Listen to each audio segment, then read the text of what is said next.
Hello students, welcome to Deepak Study Point. In today's class, we will do class 10th Mathematics chapter number 3, pair of linear equation in two variable, exercise 3.2, question number 3. So our question is saying, on comparing the rations a1 upon my a2 and b1 upon my b2 and c1 upon my c2, find out whether the following pair of linear equation are consistent or inconsistent. हमें क्या बोल रहा है, ये बोल रहा है कि हमें कंपेयर करना है a1 अपॉन में a2 को और b1 अपॉन में b2 को और c1 अपॉन में c2 को, और पता लगाना है कि ये जो इक्वेशंस है वो कंसिस्टेंट है या इनकंसिस्टेंट है। तो कंसिस्टेंट कौन सी वाली होगी और इनकंसिस्टेंट कौन सी वाली होगी वो मैं आपको बता देता हूँ। वो इंट्रोडक्शन वाले पार्ट में मैंने बता दिया, अगर आपने नहीं देखा है तो डिस्क्रिप्शन बॉक्स में लिंक दी हुई है, देख लेना।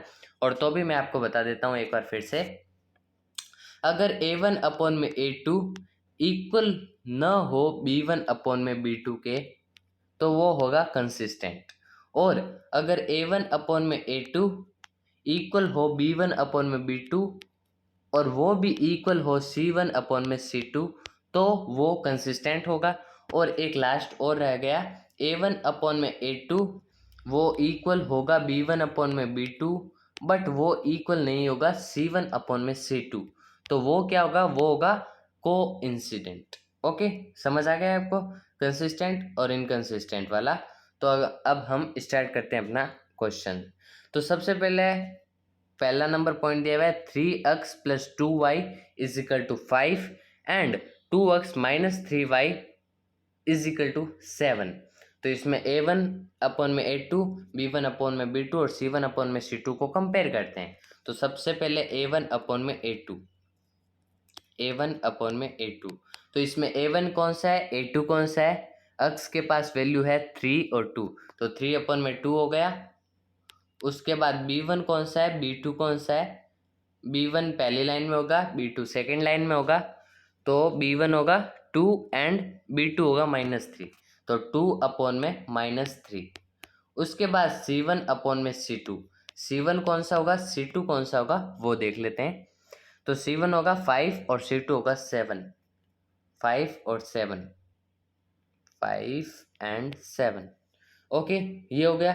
अब इसमें क्या है कि यहाँ पे a1 अपॉन में a2 3 अपॉन में 2 है और b1 अपॉन में b2 2 अपॉन में -3 है।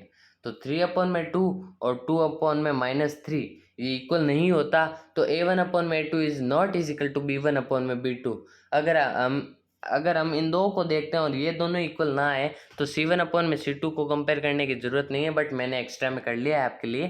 तो अब a1 अपॉन में a2 वो इक्वल नहीं है b1 अपॉन में b2 के, तो हम क्या करेंगे, हम लिखेंगे a1 अपॉन में a2 is not is equal to b1 upon में b2, so the equation have a unique solution, then this equation is consistent. तो ये इसमें यूनिक सॉल्यूशन निकलेगा और ये इक्वेशन कंसिस्टेंट होगी। आपको ये पूरा लिखना है, मैं अभी यहाँ पे नहीं लिख रहा हूँ बट आपको पूरा लिखना है। ओके, उसके बाद सेकेंड वाला पॉइंट देख लेते हैं। सेकेंड वाला पॉइंट है 2x minus 3y is equal to 8, 4x minus 6y is equal to 9। तो इसमें a1 अपॉन में a2 क्या होगा, 2 अपॉन में 4, a1 में अपॉन में a2 होगा 2 अपॉन 4, 2 अपॉन में 4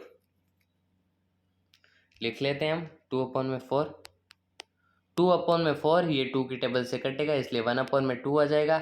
उसके बाद b1 अपॉन में b2 को देख लेते हैं, b1 अपॉन में b2 है -3 अपॉन में -6, -3 अपॉन में -6। अगर डिवाइड में दोनों तरफ माइनस हो तो वो माइनस कट जाता है और इसको 3 की टेबल में जाएगा 1/2 आ जाएगा। उसके बाद c1 अपॉन में c2 को भी देख लेते हैं, c1 अपॉन में c2, c1 और c2 क्या है 8 अपॉन में 9, 8 अपॉन में 9।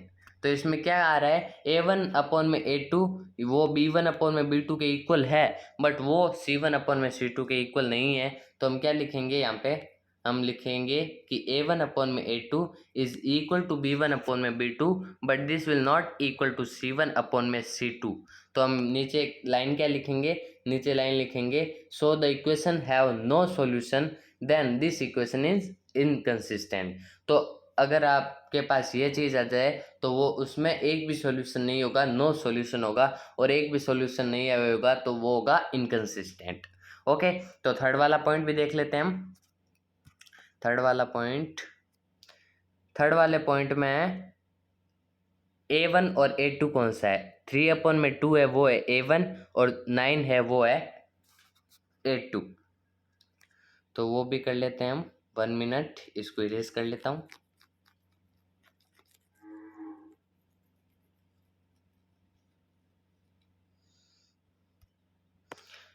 तो हमने A1/2 क्या देखा? 3/2/9। 3/2/9। तो ये क्या होगा? ये ऐसा नहीं लिखे जाएगा, इसको हम कैसे लिखेंगे? अब 3/2 है वो तो 3/2 हो गया, और वो नीचे वाला 9 यहाँ पे ही आ जाएगा, और क्या बन जाएगा? 3/18। ओके, 3/18। ये किसी के टेबल से कटेगा? बिल्कुल कटेगा, 3 की टेबल से। यहाँ पे आ जाएगा 1/6। उसके बाद B1/B2 को कंपेयर कर लेते हैं। B1/B2 है 5/3 और -10। 5/3 और -10, तो क्या होगा? 5 और नीचे 5, 10 3 जा 30, और माइनस है तो 5/-30, -30। अब ये क्या होगा इसमें? अब इसमें ये 5 की टेबल से कटेगा, तो यहाँ पे आ जाएगा 1/-6। 1/-6।